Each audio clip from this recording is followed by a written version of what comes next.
So what we're going to do here is install 6mm single piece glass in the gable wall of a greenhouse. It's going to get an H channel on the top, nothing on the bottom. But as you can see, the H channel here is cut at an angle on both ends to match the slope of the greenhouse. You want to be putting the H channel on with the flat side, the large flat side, towards the exterior of the greenhouse.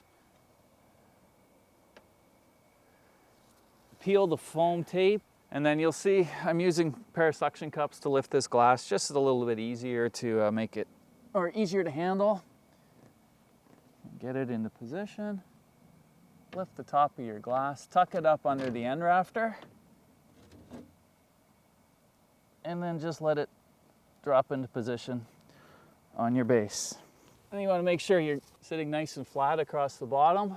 On your sides, you don't want the glass to be touching any of your glazing bars.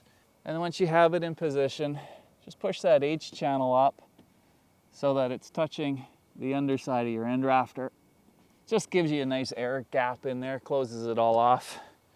And once you have your piece of glass in place, you're just going to want to put your cap on. Just tucks up under the end rafter, sits nice and tight on your base. And then just the same as everywhere else in the greenhouse,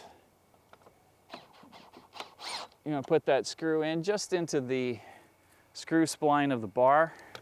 You don't want it too tight. And once your cap is in place, you can remove your suction cups and go on to your next piece.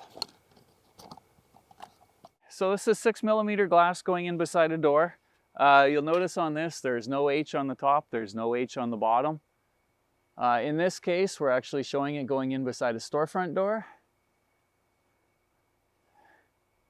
But peel your foam tape, and it just fits in just like so. You just cap it off, same as you do with the rest of the glass.